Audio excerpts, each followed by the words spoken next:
All right. And yeah, so now we are live. I'll just ask you to put that mic a little closer there. Beautiful. And how are you doing? I'm doing well. Yeah. I'm doing well. Sunny day in LA, so You know. blessed for sure. Good. Yeah, I know it's been kind of more rainy than I could have ever imagined, actually, because this is my first winter in LA. Oh, it is. And yeah. It's been pretty bizarre, the weather, for sure. Yeah. Sometimes I remind myself, I'm like, damn, pay a lot of money to live here, and then when it starts to rain a lot, it's like, but it is what it is, Never 100% easy, but obviously, I've met you kind of briefly a few times. Yeah. Around the gym and such, so it's amazing to actually have the chance to like settle in for a full conversation with you. Yeah, no, I'm looking forward to it. I always love sharing my story and using it as a way to impact, inspire others, and whatever they take away from it. Yeah, no, it's great, and obviously long form conversations and just keeping things nice and free and flowing is amazing. For sure.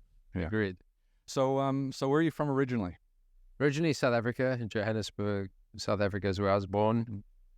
Spent the first 8-9 years of my life there, and a lot of fond memories of childhood, animals, wildlife, a lot of the positive that South Africa offered me as a child, and then grew up from 8-9 years old to 19 in New Zealand, in Auckland, New Zealand.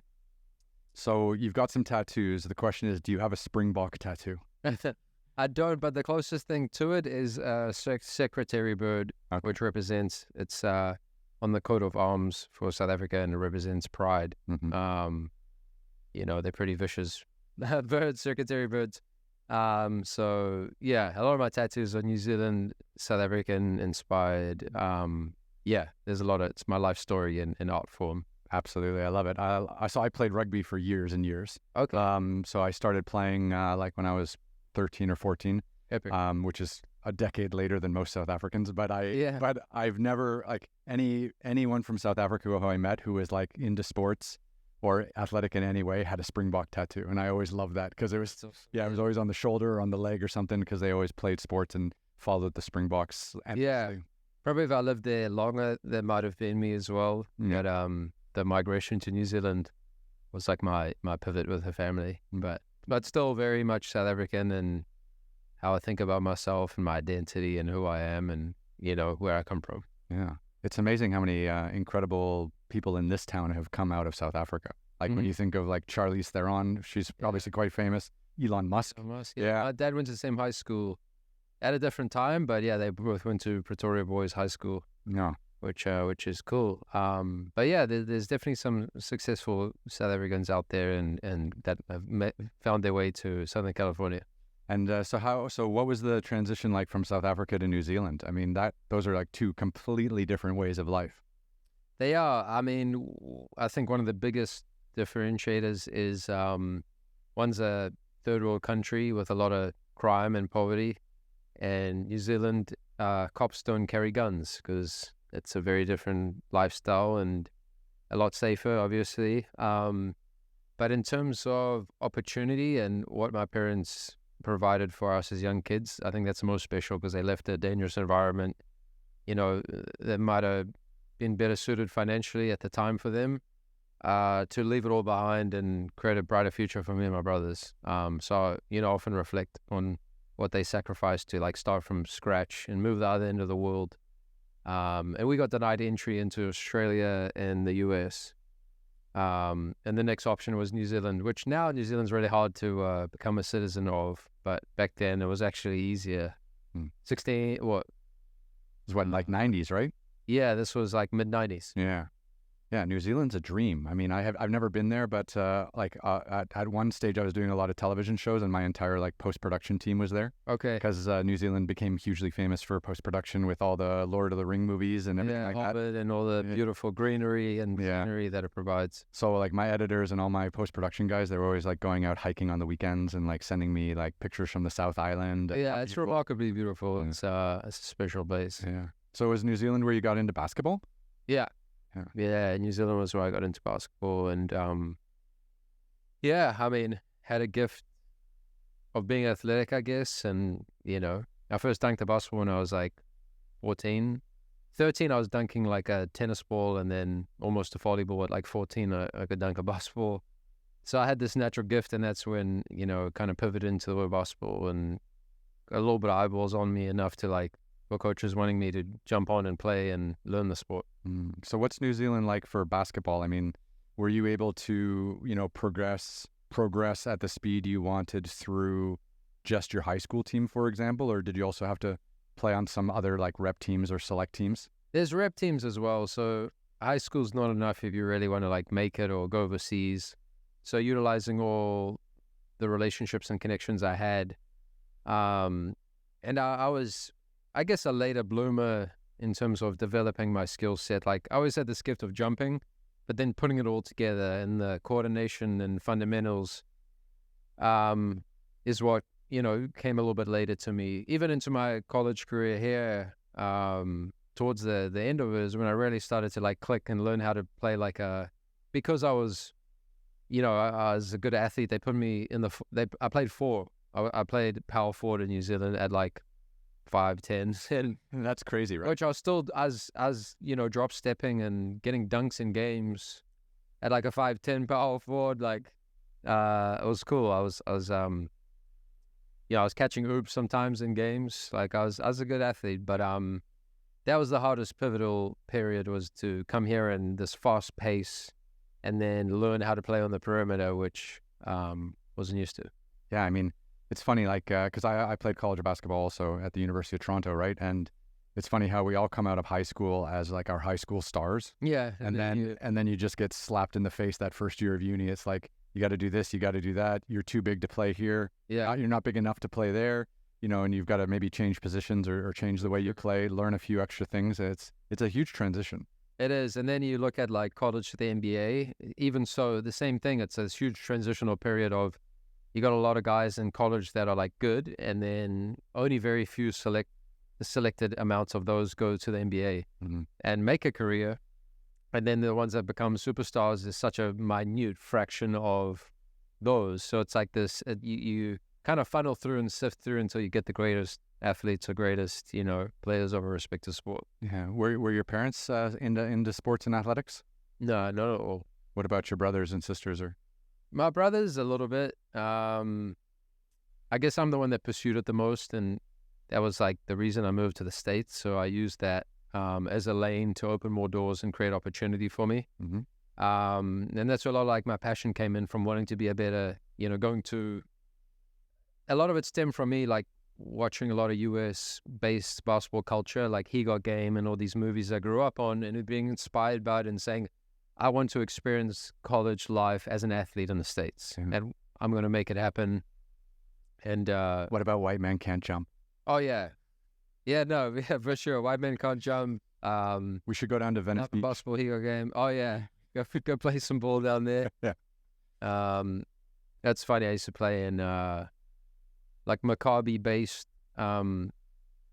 sporting events. I'm Jewish and grew up Jewish, and no one ever believed I was Jewish because I was a good athlete, and historically there's not a lot of like Jewish athletes that are very athletic, so they never used to believe me, like, you're not Jewish, you're not, I was playing against some pretty unathletic people at like 14, 15 dunking in the games and stuff, and no one ever believed me, so it was funny to reflect on. Did you ever have like a hope of playing like for the New Zealand as a country? Like, did you, when you migrated there, did you get a passport and stuff like that? Yeah, I became a citizen, and I played in like some junior-based representation stuff for New Zealand, but never.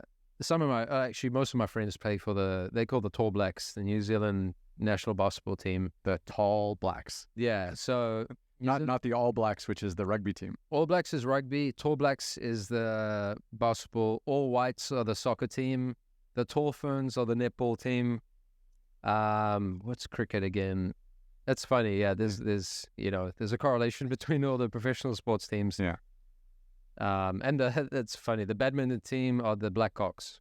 So I think they might have recently changed the name, but yeah, growing up there, that was the badminton team.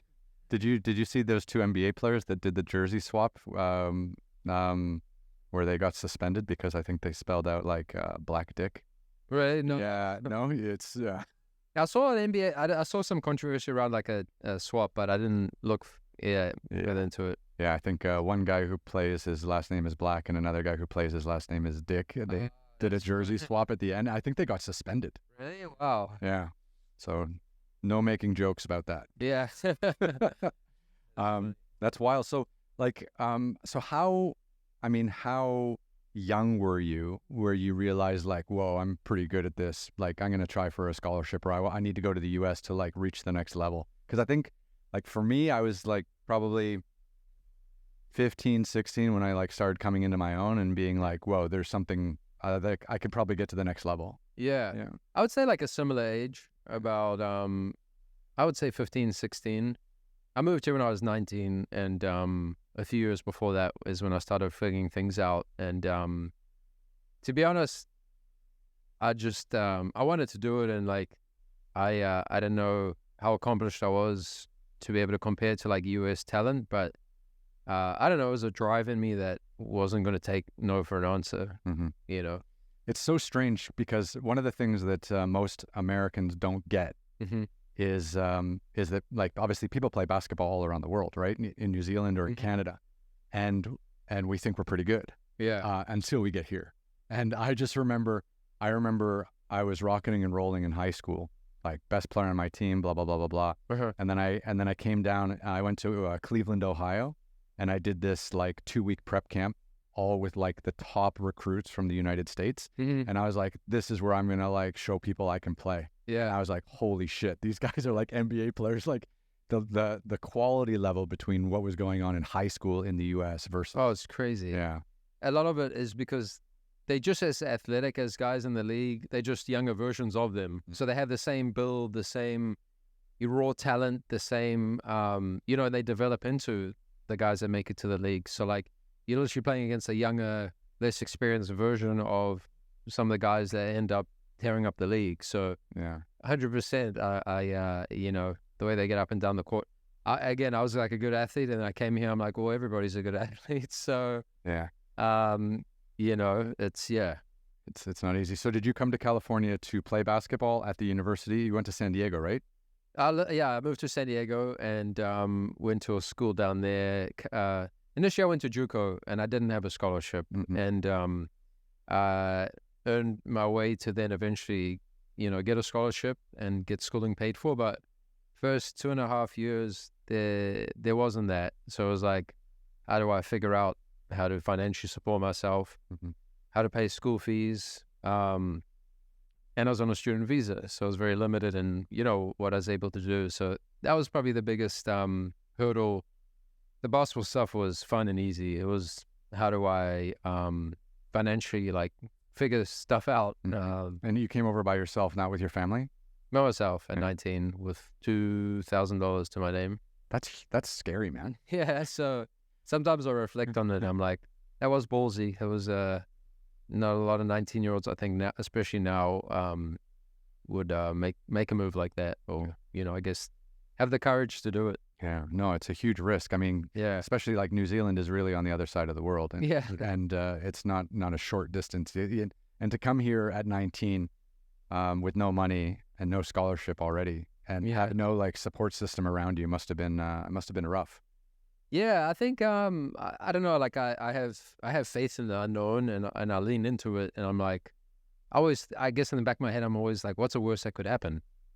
I move back home and end up living in New Zealand, and creating a life over there, or whatever, go somewhere from there. So I often think of what's the worst that could happen, and that pushes me into that like leap of moving to the unknown further.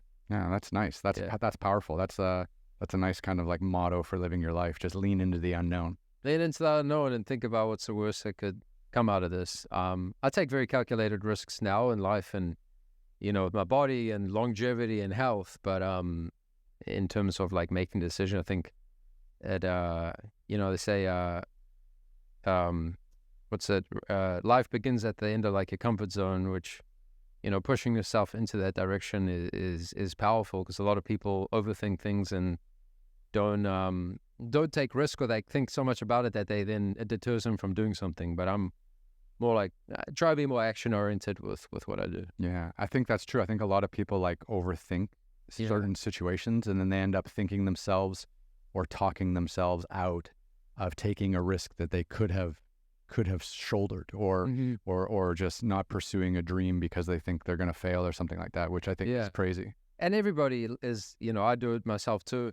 But now I've tried to teach my brain and, the affirmations of just continue to tell yourself something, and you'll start to kind of live that way. Like, even if it's approaching a girl, to talk to her, what's the worst that happen? You get rejected? Okay, you move on to the next. Like, oh, there's way worse that can happen.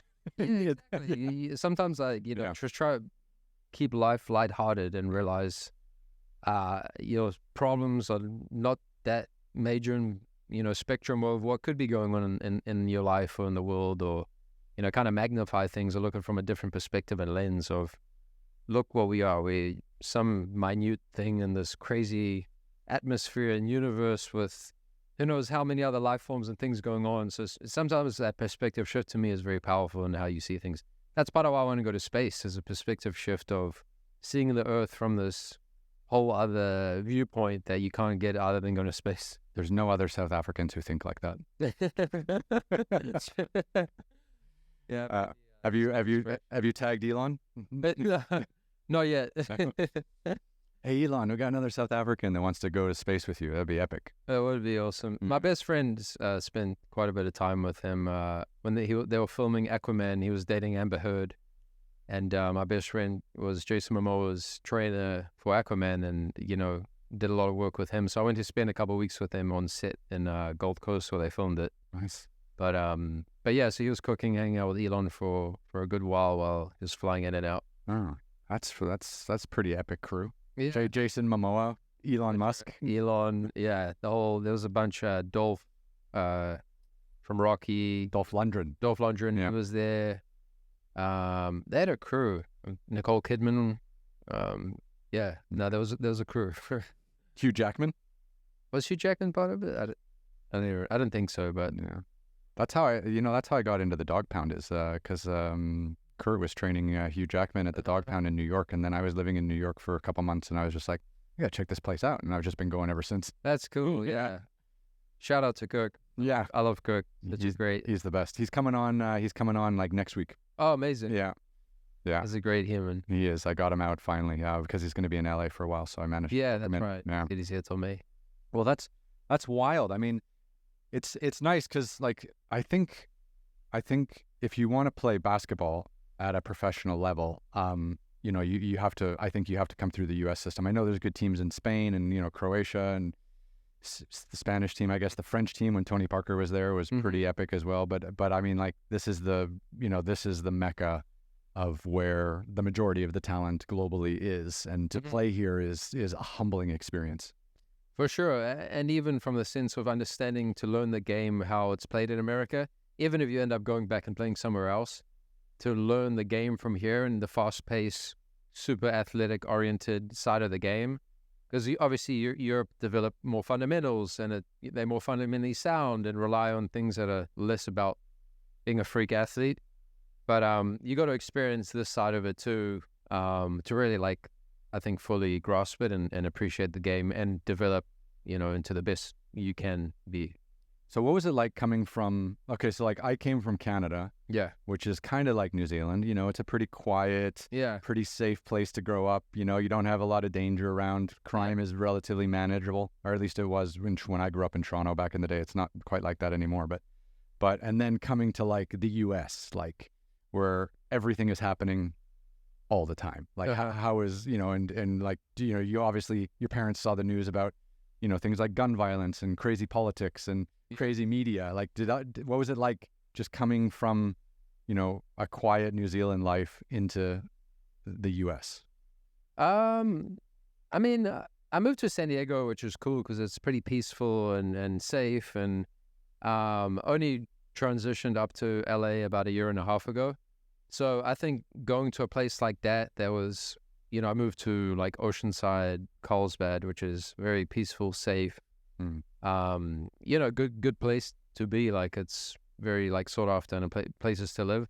I think I wasn't exposed as much to it. Like social media and news and stuff, but I don't know. I'm good at adapting to things, so I don't really let things outside circumstance influence me or over-influence me to like, maybe my mom a little bit more, like growing up with a Jewish mom was, she was, I guess, more concerned.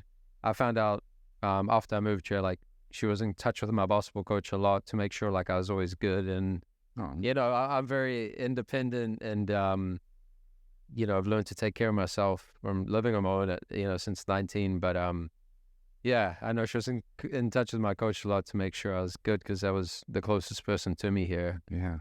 That's very sweet of her, though. Just checking in on you from time to time. She's still, when I travel, hop on a flight, text me when you land. Like, I appreciate those things now. At the time, when you're younger, it's a little bit more like man, I'm good. I don't need to text you, but now you appreciate it more. It's like a different mindset. Yeah. I think you appreciate your parents a lot more the older you get. For sure. Yeah.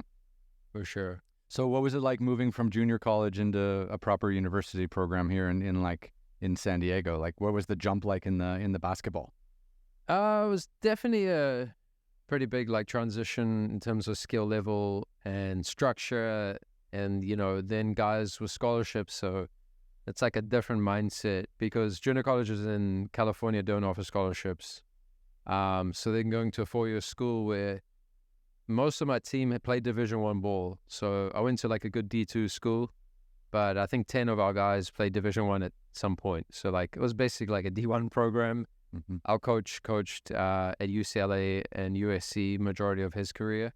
So it was treated like a D1 program, and it was cool. It was a really, really good experience, and learning that structure and even higher, fast-paced game was definitely overall like positive experience. Yeah. Got to like find myself more, and a lot of my confidence came more from that as well, because right before doing that, I was working out every day with my former assistant coach from my JUCO, who took me under his wing and saw the potential I had, just kind of started teaching me, guiding me. We're in the gym every day. For 3 months straight in the summer, we were training 2 times a day, pool work, weights, boxing. And that's when I really developed like a confidence and ability to realize like I can do this. I could turn this into a career.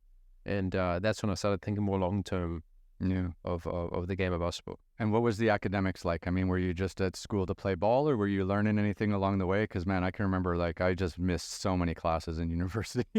Yeah, I mean, it's funny. My first real job here was doing my teammates' homework and assignments. So, like, to support myself. So I had a teammate at JUCO, 6'10" Chinese dude, and there's a language barrier for him. He was smart, but like the cultural and language barrier was a lapse in, how he learned. So he helped pay for my living and like rent and living, anything I needed to do, he would pay for. And in turn, I did all his classes for him. Oh, wow. And I got him a bachelor's degree, because when he transferred to Long Beach State, I was still doing all his assignments and classes. And then all his teammates started asking me, I became like the assignment homework guy, no matter what class it was, anthropology to philosophy to, so that was like one of the first things I did. And I was taking, at one point for him, I was taking between me and him, I was taking like 35 units. Jeez. And so that's funny. I was doing better for him than I was myself, because there's a, financial attachment. And for me, it was just like, whatever to get by. So, I mean, after this podcast, all these universities are going to come back and just give you all these. I mean, you're going to end up with like 7 bachelor degrees. I'll take it. I'll take it. Yeah. That's insane. No, that's a good way to make money. I know there's a couple guys, there were a couple guys not on the team, but there were a couple guys kind of like around the team who were definitely helping out people with some assignments and with some. I hated school, but I know I needed to. Again, like my brain of being a problem solver and figuring life and things out, like, when you get thrown in the deep end, it's like, okay, you either figure it out or you don't. So that was when, I started using more of my brain capacity to learn how to problem solve. Yeah. And then, I mean, when in college did you start to figure out like, whoa, maybe I got a chance to play professionally somewhere? That was when I started playing at a 4-year and developing my game more with my former assistant coach. Mm. And that's, I was developing a skill set. I was I was, starting to have some pretty decent games at a 4-year. We're playing some D1 schools non-conference. And I was having, 20-point games and against some good players and stuff. And that experience is when I started to be like, wow, I could see myself doing this. And I'm a New Zealand citizen, so I could go play in New Zealand, Australia, and not be an import. Yeah. And that's when I was like, okay, maybe this is a part of like my future. Because you're what, like 6'2", and you were playing the 1 or 2? Yeah, I ended up like playing the 2. I was playing like combo guard. I didn't have the ball handling capability to like really bring the ball up and play the 1, but I was a good wing. Could shoot the ball. Was physical. Used to like to get in there and like crash, and then I'd post up a bit as well and use my experience of playing in the block to post up smaller guards and Yeah, pretty versatile and strong. Yeah, I was strong, like tenacious defender, like to create physicality and yeah. And relationship with the coaches and the teammates was good. Yeah, I was always the one thing I used to get talked on upon is like not being vocal enough, not speaking like enough or being like loud on the court, which it just wasn't me. It wasn't my personality, but yeah, I mean, I held my own for sure. Like when people talk trash on the court, I would talk it back, or I'd get physical the same way. Like I didn't shy away from the physical trash talking element of the game. Yeah. Well, that time with the assistant coach in the gym must have helped, right? Just bulked up, get stronger. For sure. Not getting pushed around is such a big part of the game. It is, and he played in the league for a little bit, but he's like a 6'6" point guard. Grew up in the hood in Houston, and he had a lot of respect in the culture and game of basketball. So like instilled some of that like confidence and don't give a shit mentality into me of like, he's like, yeah. And so if you play 2 years at a junior college and then you get into a 4-year program, do you come in as a freshman or do you come in as a junior? Junior. Yeah. Yeah, because you got your 4 years of eligibility. Yeah. Okay. So by the time you made it to a 4-year program, you only had 2 years of playing left. Correct. Yeah. And what were those 2 years like? I mean, apart from the first bit of having to make the adjustment from the junior college speed to the 4-year. Yeah. The first year was great. I mean, learning experience, had some good games, got some experience under my belt playing against good schools and teams. And the second year was actually the end of my basketball career. Mm-hmm. So during a open gym in the summer, I landed awkwardly. I went up to dunk on someone, and I went up with 1 foot. I'm a 2-foot jumper, and in an open gym, I basically, somebody pushed me out the air and created contact, and came down and landed on my ankle and completely dislocated it. And ankle's not like a shoulder that pops in and out. When you dislocate an ankle, it's quite a lot of trauma to the ankle. So like, I just remember landing with a lot of force to my leg and ankle, and I look up and my whole foot is completely turned the other way. That was like a big pivotal point on my life because it wasn't the best shape I've ever been in. That was when I was working out with my coach. Again, back-to-back summers, and like I was in it. Like I lived, breathed basketball. I didn't care about anything else. And a lot of my confidence was then installed into me because of how much I put into it, and a lot of things started clicking. And I just remember looking up and like a lot of emotion and going through me and different thoughts. And there's open gym, there's different coaches in there. And I look up and I remember a coach that I didn't know was there, and I was like, "Hey, is it bad?" And he like didn't know how to respond. He's like, I just see like a look on his face. He's like, "Yeah, you'll be good, man. Just like hold my hand. Don't look down. Like, don't look down. Don't look down." He was actually, he was saying something like that. Like, don't look at it. Just squeeze my hand as much as you need to. And I mean, ambulance came, carried me out on a stretcher, and like, it was really bad. Like it still bothers me today. The initial surgery I had was not the greatest surgeon, and he created a little bit of issues with it and they put hardware in my ankle and he didn't tighten it how it should be. And, I had another surgery after that. I've used a lot of stem cells and different regenerative medicine-based practices to heal it. And now I'm looking at potentially getting some more bone removed, some bone spurs removed, and some extra like bony layer that formed from that initial trauma and the initial surgery that wasn't the greatest. So it's crazy how like one moment in a gym like 10 plus years ago is still, affecting the way you move. Oh, absolutely. Yeah. My nervous system still remembers it, the way my body feels. Like, I'm 36, and I think if that didn't happen, I know if that didn't happen with my understanding of human movement, how conscious I am about how my body moves, and then my access to like weight training and power, things that create power. Like, I used to, because I had like a 43-inch vertical. I think 43. Yeah, I used to get my head near the rim. Like, I used to legitimately, like, I was fearless, and I would just go up and, catch bodies sometimes deceptively because I'm not loud and outspoken, but I'd catch them. Everyone's like, where the hell is this? Like, so I was totally the opposite. I played right on the ground. Really? Yeah, just dribbling, point guard, shoot the three, hard-nosed defense, just try to grind it out. But I was not flying over anyone ever. Yeah, it's, I don't like. I just took what I had, I guess. I used to love catching it when it bounced off the rim and just come down the lane and try like time it and catch it and throw it back down. Because I without the ball in my hand, I flew. I literally like could fly. Like, but I was gonna say I truly think I could probably jump as high as I ever could, even at this age, without that injury, just based on how much I know about my body and movement and all the important things. But at the same time, I'm not somebody that's like coulda, shoulda, woulda. Like, I don't say like, oh, if this happened, I would have had a different outcome.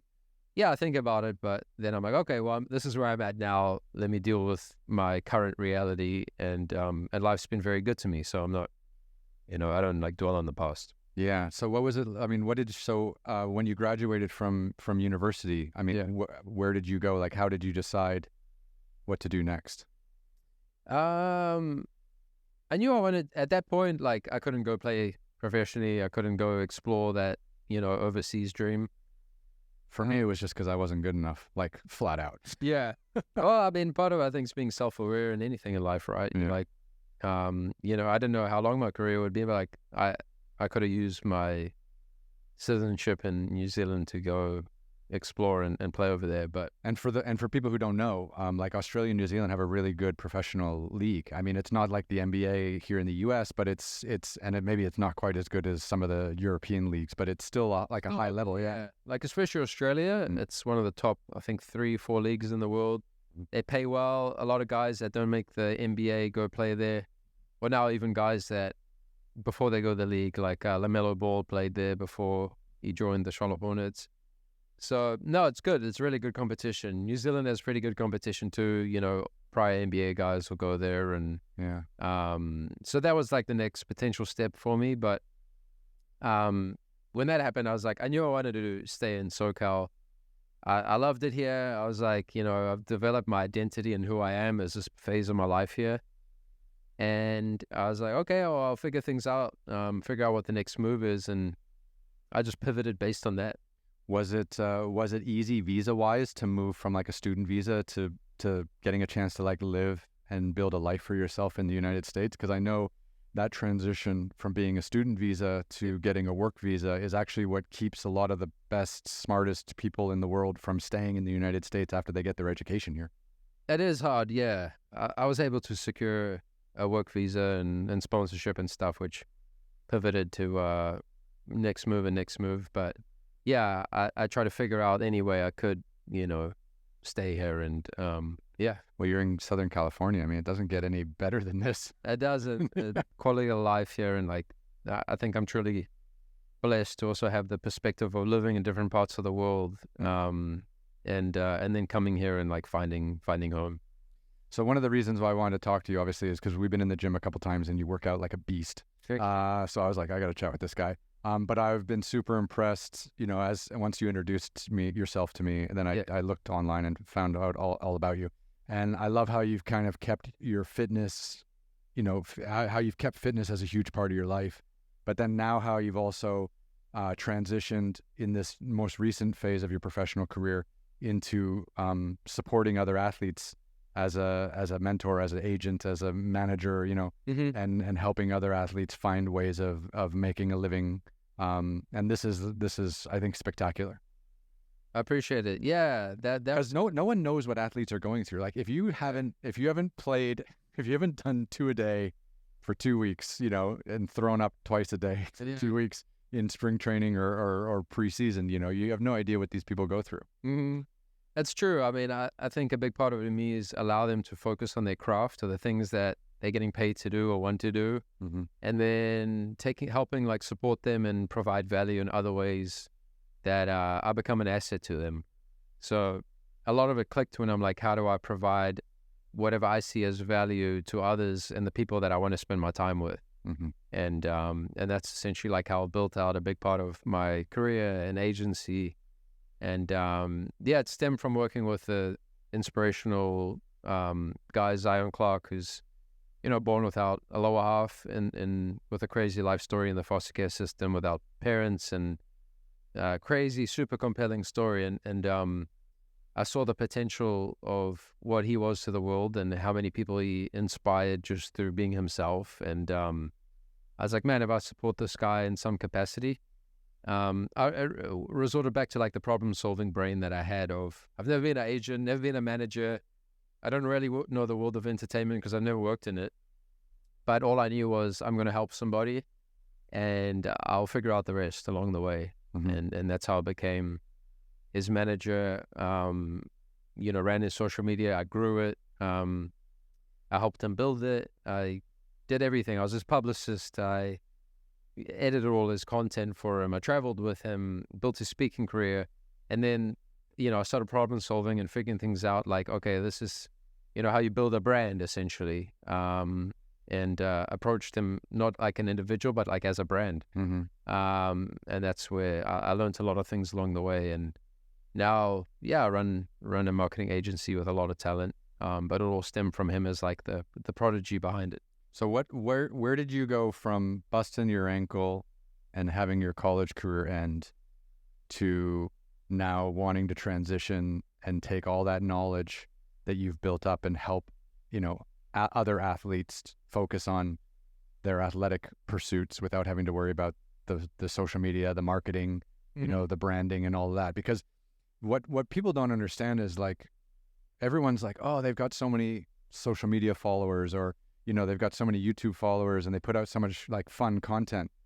But most of the athletes like have no idea what any of that is. They're just really good at being athletes. Yeah. And it's like people like you in the background, like making these people look amazing and inspire more people. And I find that such a selfless, role. I mean, obviously you monetize it, they monetize it, but getting that message out is hugely powerful. Like what happened in between, your snapping of the ankle to starting your own agency? So the next phase after the basketball career was, came to terms that was like the end. What I really want to know is how many bad bosses did you have before you decided to set up your own company? No, I'm just joking. Yeah, I've actually, transparently speaking, I've never had a resume. I've never had a quote unquote real job or been hired for something in my life. Which not for good or bad, it's just a reality. My entrepreneurial hustler mindset has been instilled in me from a young age of like, I don't have to do things like everybody else. Managing all those other players and their homework was kind of like setting up your own agency. It was.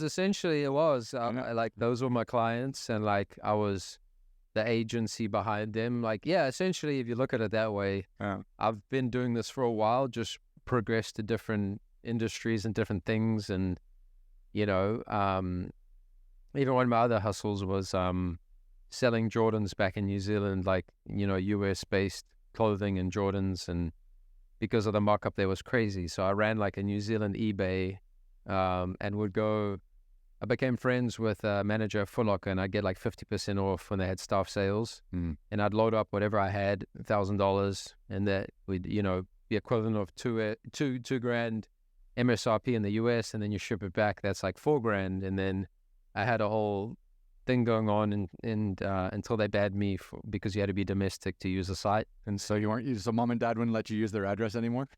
No, well, I was one by one. Anytime something sold, I would ship it there because I had I would return it back to the store within 30 days if it didn't sell. So I couldn't ship like a wholesale thing, and customs would tax me if I shipped a bunch of stuff. Yeah. So I had to strategically like operate around the system that, so that taught me a lot about life and business right there. But you weren't just hanging out at LAX on the New Zealand Airways terminal being like, anyone flying to Auckland today?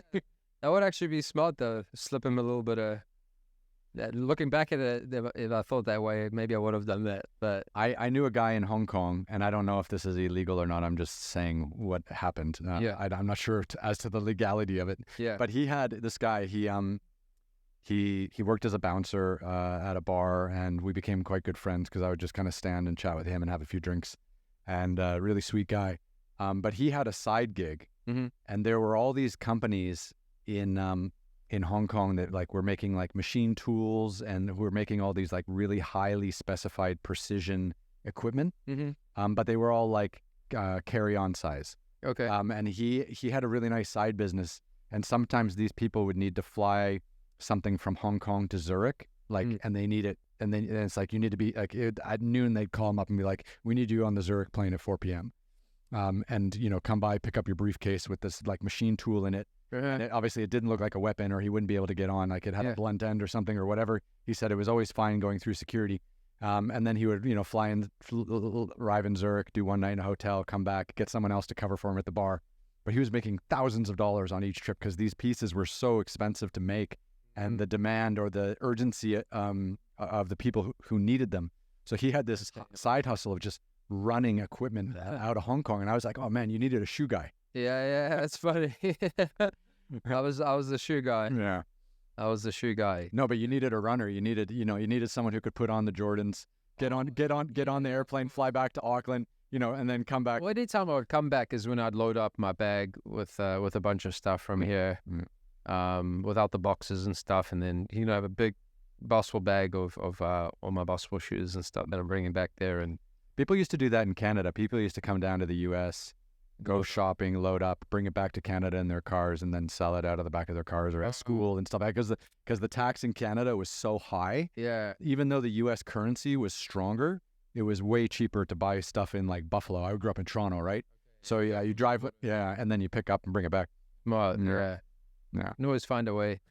But to answer your question, after the basketball, I started a supplement company with my best friend, and it was like a organic, clean supplement line. We're trying to bring more quality and authenticity to like pretty fake world of fitness at the time, with just a lot of inauthenticity with how sponsorship and brands worked. And we wanted to create something like authentic to us.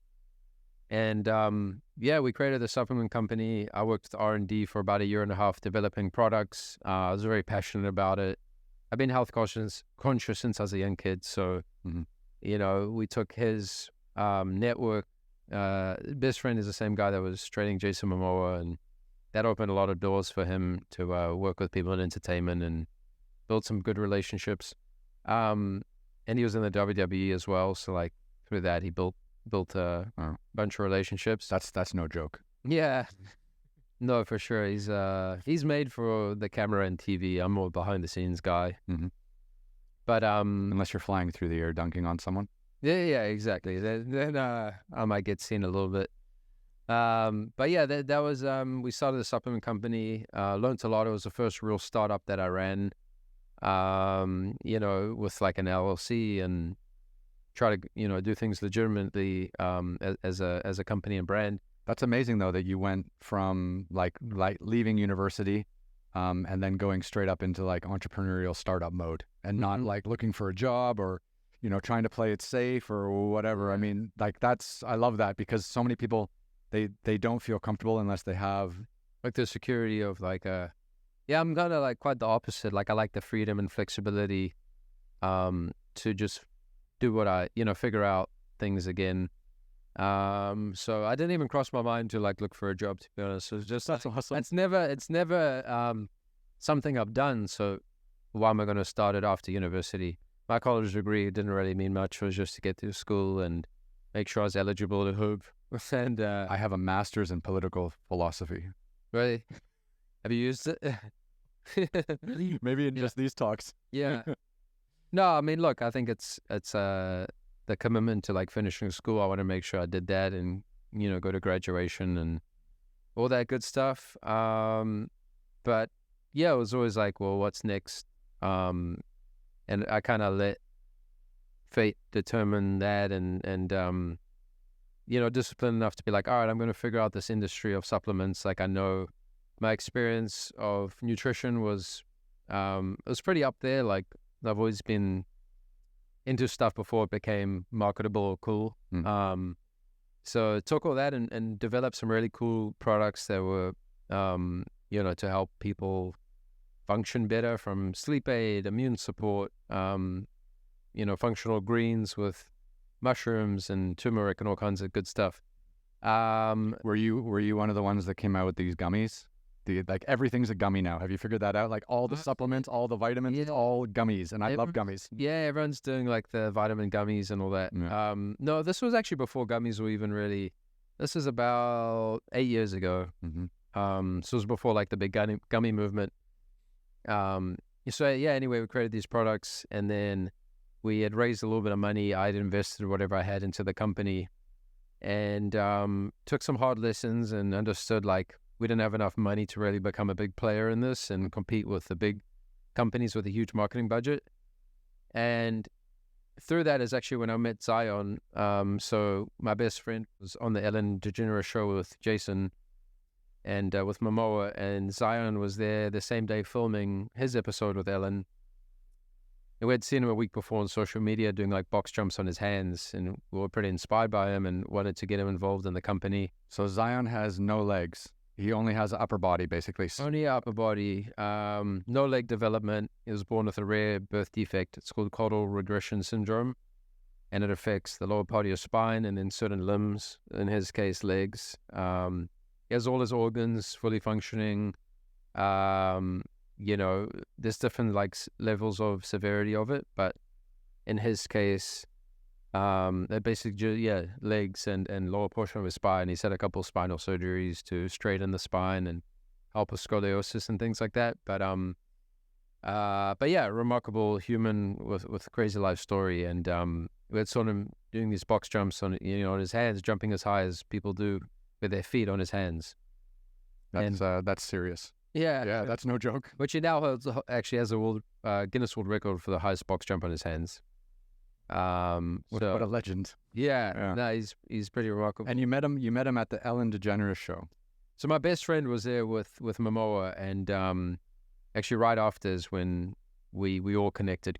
He came over for dinner that night with his mom, his second time in California, and my best friend Mada had him over, and that's where we connected and formed this friendship. And me and Mada both got close to him and got him a huge part of the supplement company. And then as we transitioned from there, the next phase was building the Zion brand and taking my experience and knowledge of building the supplement company, seeing it fail based on circumstance and nothing to do with our products. It was purely to do with not enough money and making a few crucial errors of like co-packing and who we worked with and things like that. But it's also realistic to know, okay, we can't just keep trying to turn this thing profitable. And then it's hard, isn't it, to like cut and run on an entrepreneurial venture? Because I've had a few like this where I was like, you put in some money, you put in a few years of life, and it's so hard to go. Yeah, especially when you're passionate about it and you love and it's making a difference. So it was tough, but I knew I could take my experience from what I just learned from that company and apply it to Zion.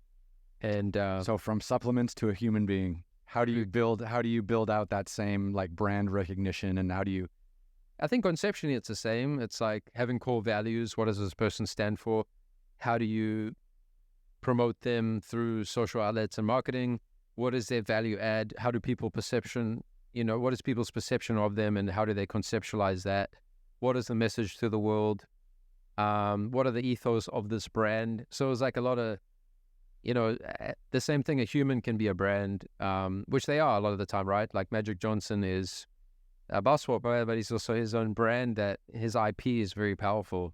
So like I started to think about it like that more, and was like, how do I brand him and create his social grid in a way that conceptualizes him as what he really is? I think tennis players and golfers probably are the two biggest sports maybe that have this, where the players like really define their brands as individual athletes without teams, right? Like when you think about Magic, or you think about Michael, or you think about LeBron or something like that, like they're always part of a team, right? So you never know, like, you never know if Jordan really needed Pippen for those 6 wins, right? Because they played together, they didn't play separately. But like, Roger Federer, always by himself. Rafael Nadal, like, and I feel like boxers too. Oh yeah. Boxing is, the same, like it's you versus you, like as well as you do is as well as you do, and you can't blame anything else. Did you see Roadhouse with Colin McGregor? Not yet. He's terrible. Who, Conor? Yeah. Terrible actor. I watched them film part of it in Vegas. I was at John Jones' fight, and at the press conference, Conor, they were filming a segment of it. But I haven't seen it yet. Oh, it's. I mean, I watched it yesterday, so I might as well comment on it. I mean, it was Jake Gyllenhaal, obviously an accomplished actor. But McGregor's character was just written over the top, and he played it over the top, but it was just so bad. Yeah. Okay. I'll check it out just because of how bad it is. Please don't hurt us. Yeah. So that's wild. So how did you then take the success of working with Zion to then having the courage to build out your own agency? I guess then working with an individual like Zion and playing every role in, his brand or brand success, I then figured out like a lot of the industry and how it moves and how it works, and realized the gifts that I had of understanding marketing and branding, and then started offering service and value to more people that I wanted to work with. I work with some pretty amazing people that I was inspired by their careers in growing up. Some of them I'm under NDA with, so I can't mention too many names, but a lot of athletes, Don't do anything illegal. It's okay. Respect the NDA, no problem.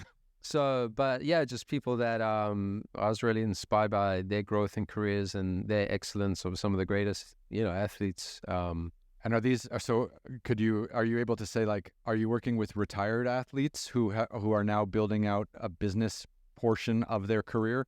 Or are you? Yeah. Current athletes and former, and there are a lot of music artists, rappers, YG, Davies, Little Pump.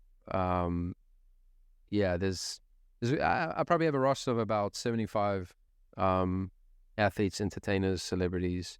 That's amazing. Congratulations. That's huge. Thank you. Yeah. No, it's learned how to, a big part of it, learn how to build systems and create a flowing system that I can then remove myself from, in a sense. And that's like now the big pivotal period of, I created this system, but now how do I hand it off to somebody else and then, scale and then move to the next thing. But that's all been very organic, and that's, I'm big on not scaling something too quick where you try to take on more than you think you can.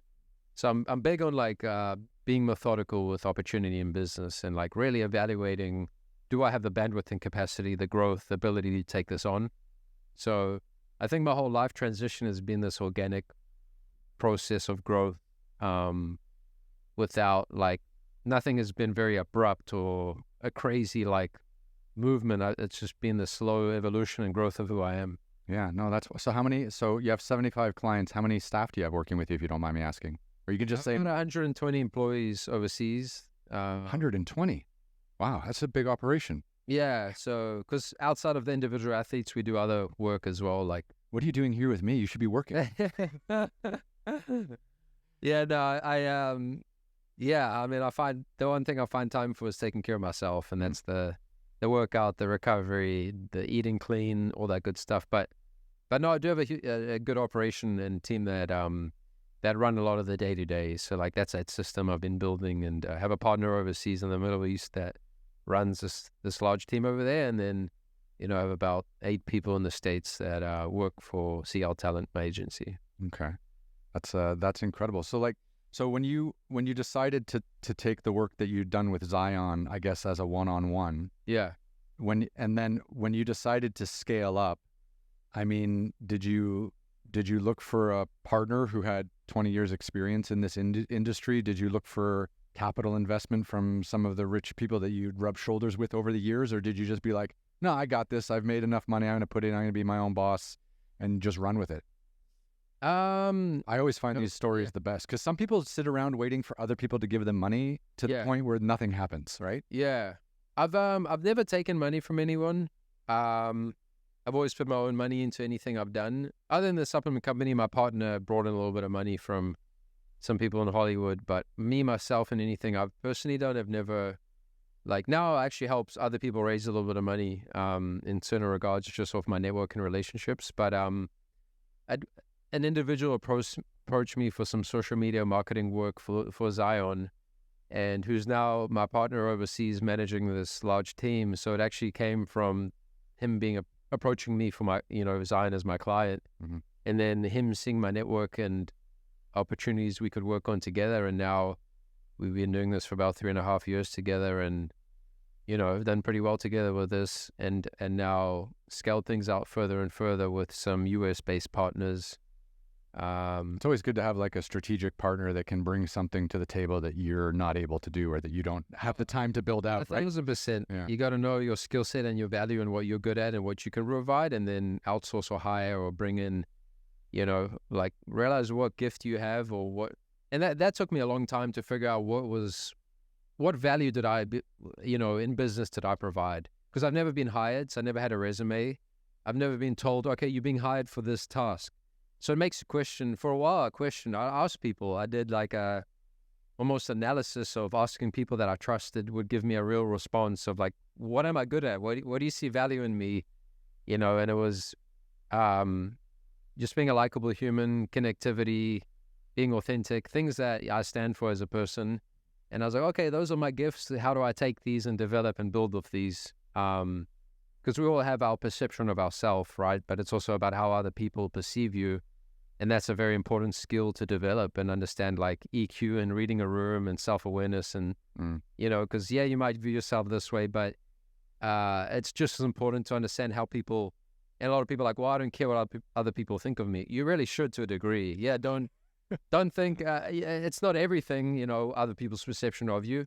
But if you want to be successful in this world, you should care what people think about you in the right circumstance. If you walk into a room and every day people are like, that guy's an asshole, you should definitely know that. Exactly, right? You should know how you show up, and just taking pride in being myself and showing up as myself, and that authenticity that I try put into my work too, and my agency and the people I work with. I'm not here chasing a check. I don't value money more than I do relationship and good people. And now I have some amazing partners that have their own great accomplishments. One of my closest friends and business partner is Mike Tyson's creative producer, and very, very, part of Mike's family, and has opened a lot of doors collectively through him and Mike's relationships. And then, I've been able to help provide value to him, and we do a lot of work together, and other partners as well doing some amazing things. So how huge is this Mike Tyson fight coming up with Jake Paul?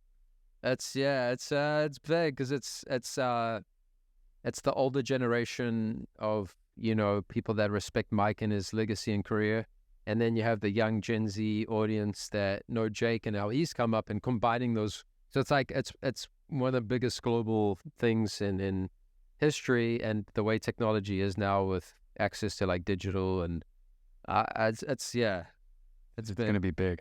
I saw a video of Tyson. I mean, I'm sure many people, you can find these very easily. I saw these Instagram videos of Tyson training, and he looks so fucking scary at 58 or 59 or whatever he is.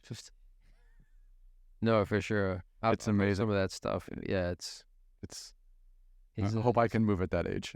Yeah, no, right. That's what I think of myself too. It's like, it's funny. I have a friend of mine who runs a venture capital firm, and I remember saying to him, like, you know, how can you tell when you've got an entrepreneur in front of you that you like want to invest in or want to work with? mm-hmm. And he's like, okay, this is going to sound really terrible, but I'm going to tell it to you straight, and I'm going to tell it to everyone here straight, like, not my words.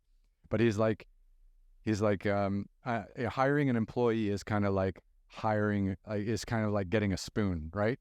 It's kind of useful, mm-hmm. but don't expect too much from it, right?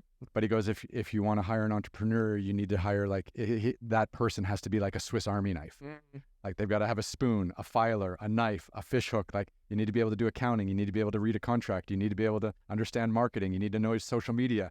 You need to sell. You need to know what your clients want. You need to, quality control. You need to keep staff motivated. Like he was just saying, like the difference between a spoon and basically a Swiss Army. He's Swiss too, so. Got it.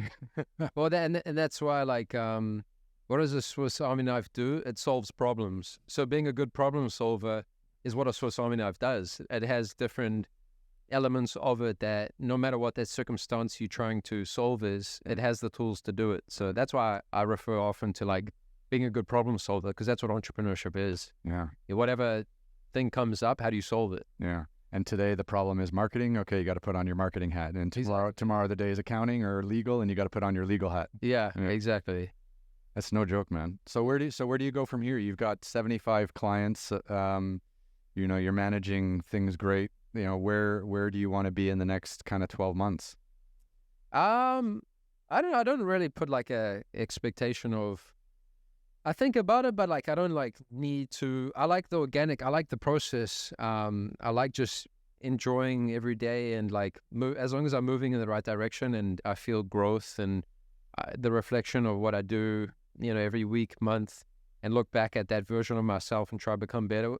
That's all I really care about. I don't. I'm not the kind of person that's like puts concrete expectation on myself.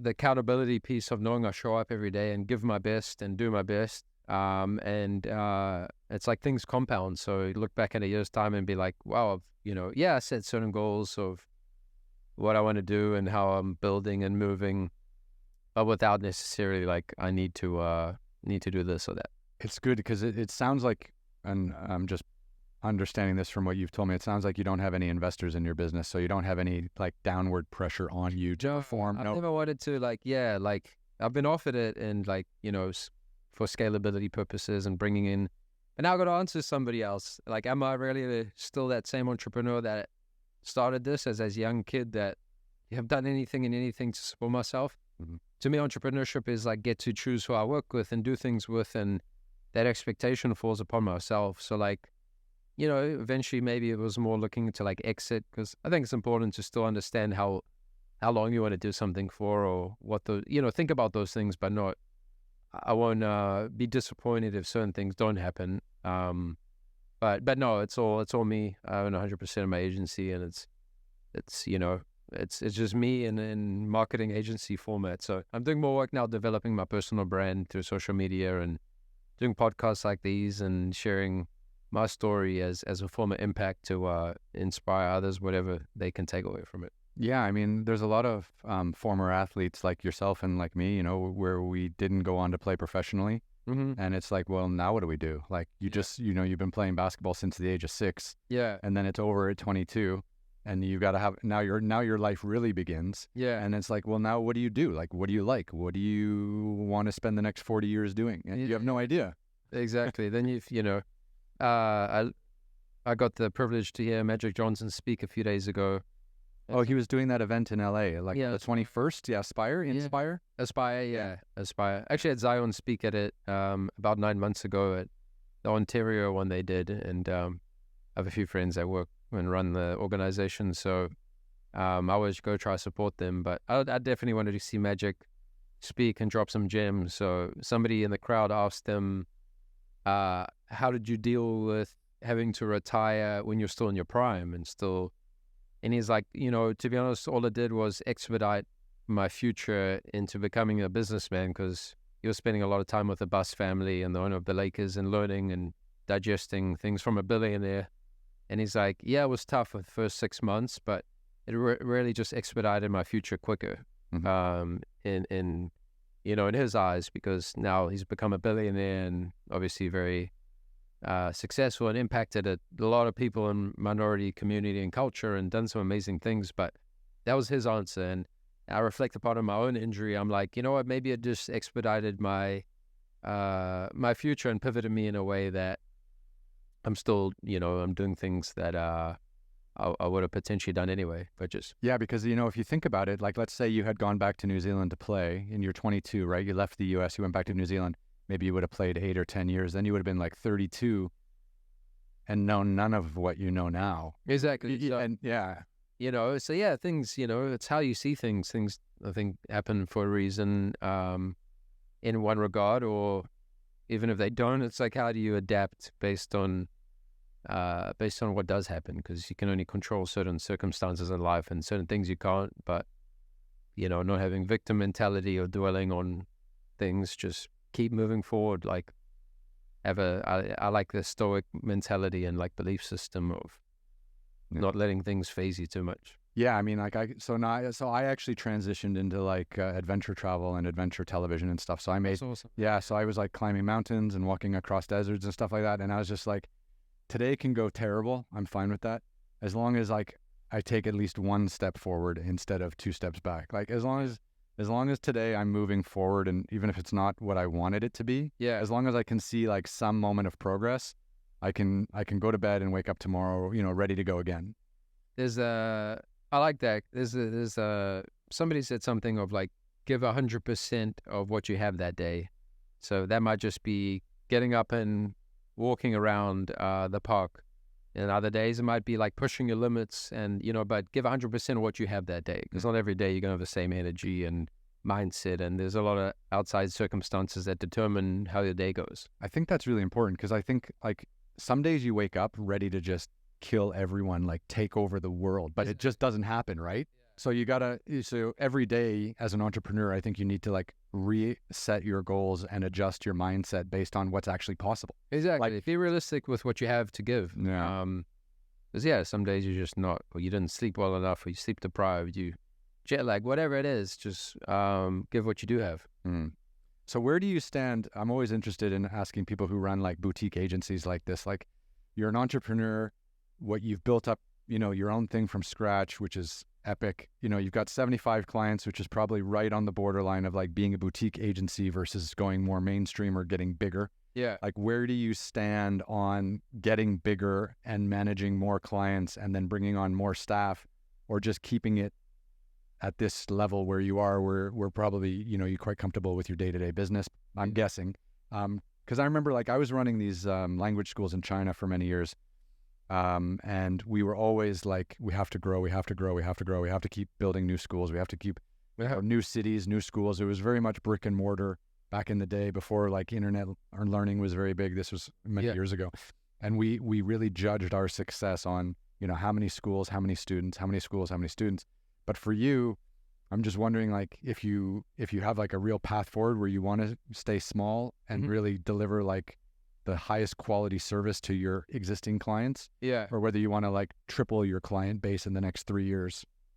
I lean more towards the quality side of things, like not sacrificing quality control and being able to oversee this machine or whatever I'm creating. So I lean more towards the sense of not like growing it too big to the point of it's unmanageable and uncontrollable. So again, it goes back to like this organic growth and progression of how my life has happened. And as long as I can maintain that, I'm okay scaling things, but done the correct way and done the right way without, doing it too quick and letting something collapse. So like quality control, making sure I vet out anyone that comes onto my agency and work with and hire to do some of the work and service. One side of it is very, very passive. I do nothing. Like my team overseas handle that. And then another side of it is more hands-on, and there is more quality control and overseeing stuff. But I lean more towards I'm okay with it growing into something bigger than it is. But it has to be done my way, and it has to be done with quality control in the right way. Yeah. So that sounds good. And what was COVID like for you? I mean, did you were probably building this business up during COVID. I mean, how hard was that to keep your clients in the news, managing their social media when everyone was kind of like locked up? Zion was actually my only client during that time. He was living on my couch with me in San Diego, and when COVID went down, he was staying with me, and we were still training and doing what we could. But it was tough to like try to figure out how to put money. That was when I was running the supplement company towards the end of it. But it was tough to put money in my pocket. I was using whatever I had saved up. And then also like now being responsible for another human and helping him make money and, support him and monetize who he is. So it was pretty tough, but I think everyone was dealing with it. So it was like, we were all in this together, and like I wasn't fazed by it in terms of like being scared, and like, I never had any, nothing convinced me that I was scared of actual COVID. It was just more the impact it had and how people were acting and figuring out how to like make money and things like that. Yeah. It was a wild one. Like, so for me, I was in March 2020, I was in Ethiopia. Okay. Filming. I was up in the Simeon Mountains, and then like the world closed. Yeah. While I was offline. And then I got back online and was like, oh, like, what do I do now? So I was, at that time, I was a resident of Dubai. Okay. And Dubai closed their borders to residents, which I found shocking, because I was a property owner and a business owner, right? Oh, wow. So that pissed me off. And then I had two options at the Addis Ababa airport in Ethiopia, the capital. I could either fly to Istanbul, Turkey, which was still open, or back to Canada, which is where my passport was. So I had those two options, and I was working on this big project in Saudi Arabia at the time, so I decided to go to Turkey. So I would kind of be in the same time zone, so I wouldn't be like working through the night, because I was like, this will just be 2 weeks and we'll be back on it. And I just remember that first lockdown, like you said, like we were all in this together, and everyone was trying to figure out what was going on. And then I remember getting out of Istanbul like 4.5 months later.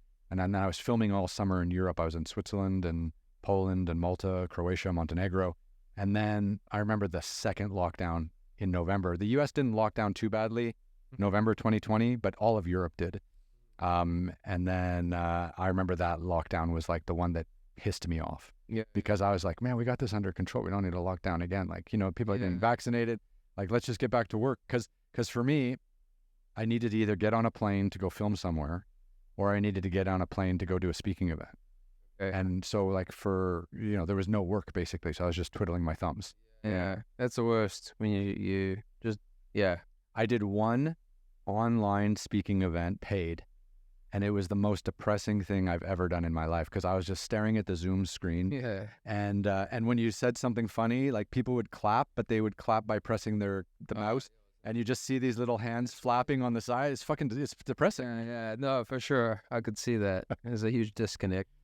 It's the worst. It was the worst. So a few questions I have for you. What is one massive adventure that you've been on that you can tell me about? Out in nature, something wild what's happened to you? Because I love being out in nature and climbing, trekking, whatever. And have you ever been out and had something crazy happen to you? Have I had anything crazy happen to me? I mean, like, I love nature. Not as necessarily like crazy experiences of seeing bears and being out in nature, but one of the coolest experiences in nature was taking my client Zion back to South Africa with me, and going into we're working with the organization VetPaw in Port Elizabeth, South Africa, and they're helping save the black rhino. They do a lot of animal conservation. And we went to stay with them for a few weeks on their private reservation in Port Elizabeth, and got to experience and learn a lot about the conservation work they're doing there, and be hands-on with it and with these animals and stuff. And it was my first time being back in South Africa since I was a kid as well. So without anything crazy happening, that was, being up close again with elephants and cheetahs and rhino, and and then being with Zion was pretty cool. We also went into like the inner cities and the townships to bring some inspiration to the kids. And where's Zion from originally? Sorry, Kenton, Ohio. Okay. And now lives in LA. Yeah. So you were going out to the townships to kind of educate them about conservation? No, I was more bringing Zion to go instill some hope and life into these kids, because his message is so universal that, you know, a kid in poverty that meets him is instantly going to be impacted and inspired by like this remarkably gifted human who is physically very different. Mm-hmm. Amazing.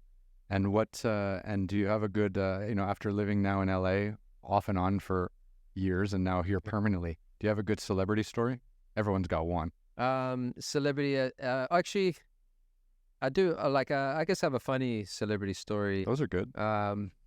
So the first time we met Kevin Hart, me and Zion, we were spending some time with his trainer, Ron, and Zion Kevin Hart's trainer, Just Train, or Ron, he loves to race people. Like he'll race the a UPS driver and record it while he's racing him. So he wanted to race Zion.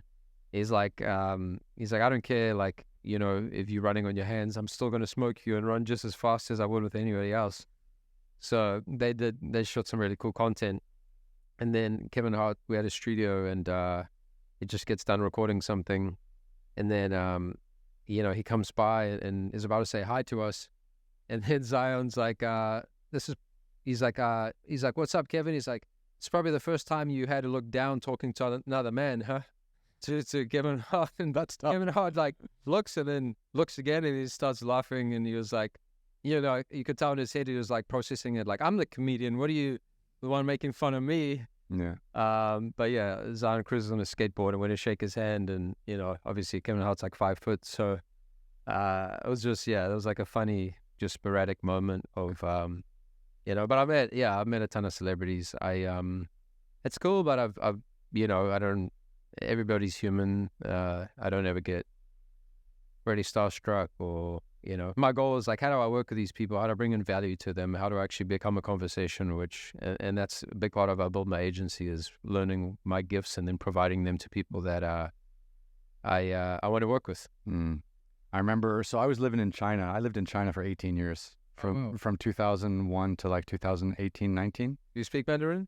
Yeah, I did. I did a little bit. I left a long time ago. Okay. And then I was in Dubai for a bit. But I remember, I was coming into LA all the time to kind of build a network. And I was making TV shows, and I was trying to figure out how to get them on here. Because obviously the U.S. is probably, if you're doing English language storytelling or content, you have to have some kind of distribution in the United States. And I just remember, this was early, I just remember sitting down at this hotel having breakfast, and just Sting was just right there, just having breakfast. And I was like, okay, this is a whole different world. This is pretty epic. Yeah, these guys. I remember seeing like Bieber in my hotel lobby once, just kind of like cruising through, and he's like 4 foot nothing.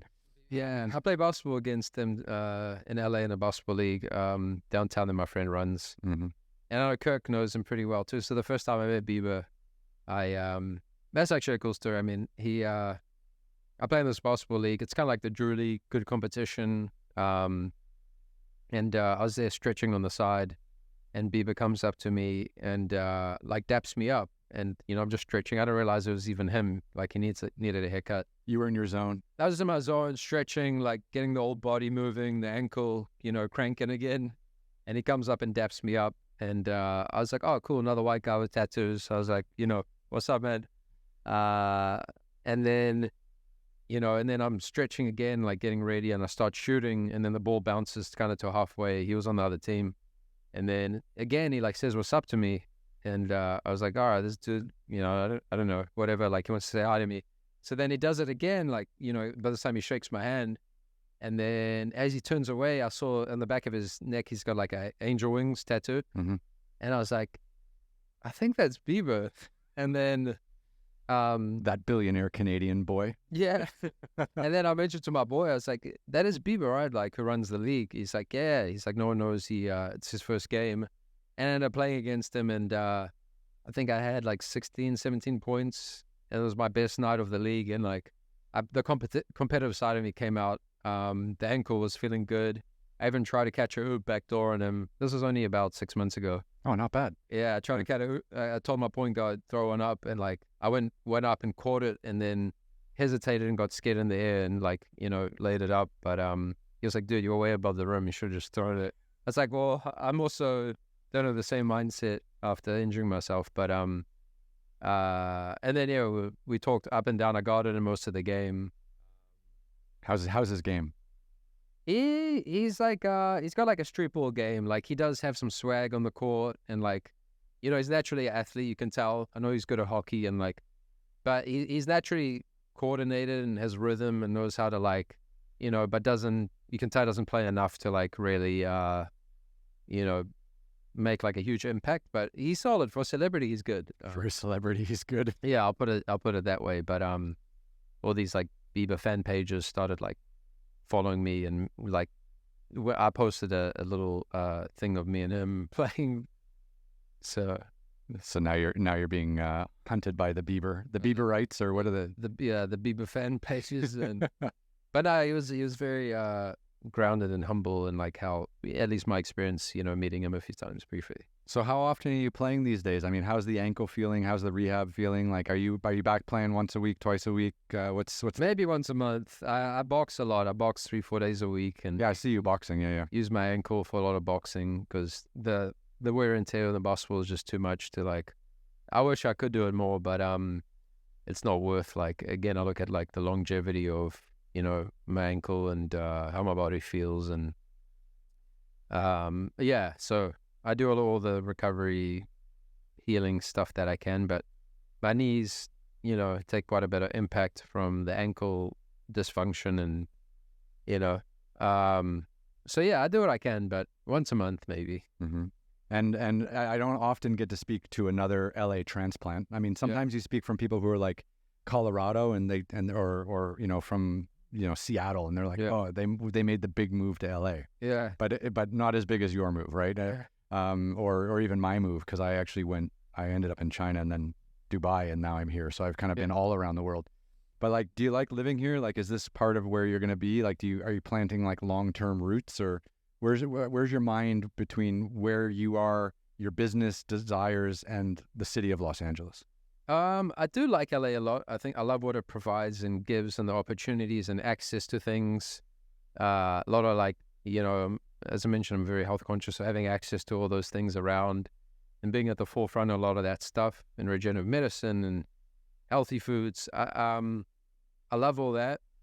I think LA is always going to be a part of like the business side of me because of what it provides. But in terms of living here forever, maybe like in and out of LA, but it's Orange County, San Diego, where I'd potentially maybe want to just get out of like the mix of things eventually. Time will tell, but I think I have to be close enough to LA just now on what my career of what I do, and but I can work remote too now, so I do want to get back into traveling more for myself. I've traveled the world with Zion, but now I want to do things for myself and travel myself, and even do a little bit of vacationing, where I haven't taken a vacation probably over 3 years. It's always been like work, travel, or networking to some degree. That's the entrepreneur life. Yeah, exactly, which I still appreciate and love it and get to experience and do some really cool things. But now doing certain things for myself as well, and what I've built, and the privilege I have to able to do more travel and stuff. So I love travel. I love adventure. That's why I moved to China originally. Like, I was in love, like traveling all through Tibet and hiking and climbing. And I went all through the Silk Road, Central Asia, Middle East. I've been all through Russia. Absolutely loved it. A few places in Africa.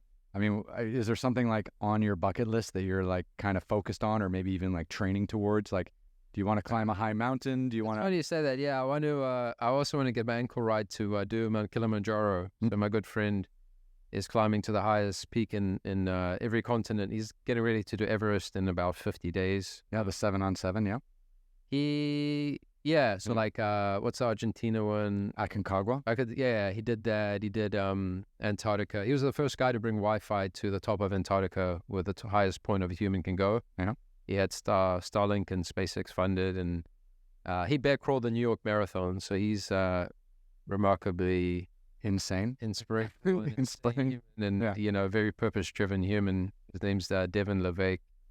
Really, really cool dude. So he did Mount Kilimanjaro as one of the easier ones that he's done, and also like raised a bunch of money and helped build like a village, you know, in Tanzania below where Mount Kilimanjaro is, and introduced me to the chief of the Maasai tribe down there, and one of the chief of the local tribe, and I want to bring Zion there to inspire the kids and youth for an event they're hosting, and then also personally do my Kilimanjaro, who my friend said he'll join me. He's done like the 100-mile in the desert, the Sahara, and all the, you know, crazy ultra marathons and all those things that my body wouldn't allow me to do. But no, that's crazy. Those ultra marathon people are on another level. Yeah. The things that you know, some of my close friends do, I'm super inspired by. But especially with my current physical health and ankle and stuff, anything long like that is a no. I think Mount Kilimanjaro is something I could, you know, because my lung capacity and that is not a concern because I box so much. It's more just physically getting the steps in and climbing and stuff like that. Yeah, so I did Kili way back when, and I've done Aconcagua too. They're actually like entire episodes of television, 46 minutes. So I'll send you some links so you can watch them. Yeah. I was going to ask, I know you've done a lot of international travel and some cool things overseas, so I'm also going to pick your brain on places to go and things like that through your experiences. Absolutely, I love it. So the thing about Kili is, like, if you want to do mountain climbing all around the world, Kilimanjaro is the best place to start, right? Because it's about 5'8", 5'9" meters, so about, what's that, like 18,000 feet, maybe 17,000 feet. Okay. And but the thing that makes Kili safe, or safer, is that it's basically on the equator.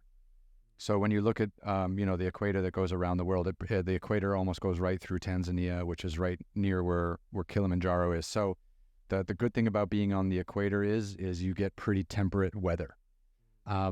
So, you know, when you're up at you know, 6,000 meters or you know, 19,000 feet, and you happen to be in the southern hemisphere very low, like where Aconcagua is in Argentina, or if you're up at Mount Elbrus in the north, the weather is insane at those two places, like crazy winds.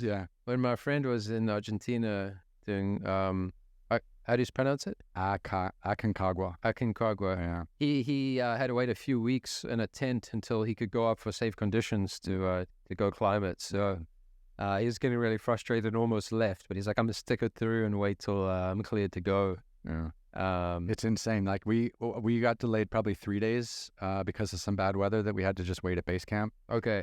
But I think like 4 or 5 people died when we were there climbing that week because they went up in the bad weather, not knowing or not being fully aware, and got caught up in storms and then didn't make it out. That's crazy. Yeah.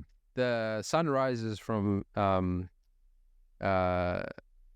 Kilimanjaro look incredible, like the, you know, sunset and sunrises and stuff. That's part of the inspiration for me wanting to do it. Yeah, climb the mountain, but just see this viewpoint up there, and that like crazy perspective shift of you know, seeing those beautiful like sunrises above the clouds and stuff. Well, they say that the thing that makes Kili spectacular is that it's considered to be the tallest standalone mountain in the world.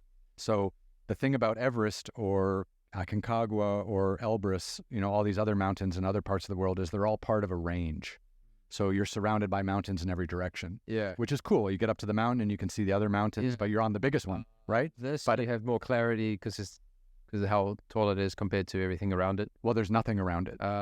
So when you get up to the top at Kilimanjaro, you're looking down at the grasslands, like, you know, and it's it. There's no other mountains around, because it's a dormant volcano. So, and that makes it really, really beautiful. And to be honest, like, the walk up is pretty gentle. Yeah. There's maybe like, there's one barranco wall, which you know, have to scramble, use your hands a little bit, but it's not too difficult. And then the last stretch is just all switchbacks. to get up to the top, but it's not that crazy. But obviously the altitude can be a problem. And if you're fit, it's good, but the fitness doesn't guarantee that you won't get altitude sickness. Like it doesn't matter how fit you are, you can still get altitude. Affected by it's a mix of, stress on your brain, stress on your body, anxiety, hydration. Like it's like a combination of all three of these things. Have you done Mount Whitney? I have not done Mount Whitney, but it's very close by. Yeah, no, I was gonna do it with a friend. It's a day trip if you do it in the summer. Yeah, but it's hard to get a permit. Okay. But if you wait till the end, the camping permit and stuff, we were ready to do it, and then there was a bunch of wildfires, and that was what pulled us out of it. But I love nature. I love to with what I can physically do is still push boundaries in that regard too. Yeah, I think your foot, the way your ankle probably twisted, like you should probably be okay with the elevation and just like the slow walking. And uneven surfaces I'm fine on. Like it almost helps my ankle because it forces it to stay loose. Yeah, exactly. And pivot and adapt to it's the repetitive jumping and plyometrics and things that it's not okay with. And it's like, please stop doing that. Or just taking off and hitting your head on the rim and then having to land. Yeah. It's been a while since that happened. I used to be able to touch the top of my head on the rim. Yeah. I don't know how you landed all that stuff. When I see those people take off from God knows where and then come down and land, I'm just like, oh, the knees. Yeah. I couldn't do it, man. Yeah. Well, look, anything else you want to talk about or connect with? I'll obviously put your website and your social media tag on everything. Is there anything else you want to talk about that's coming up that you want to let people know about? Nothing in particular, really. I mean, just no multi-billion-dollar idea that you're putting together with Magic Johnson.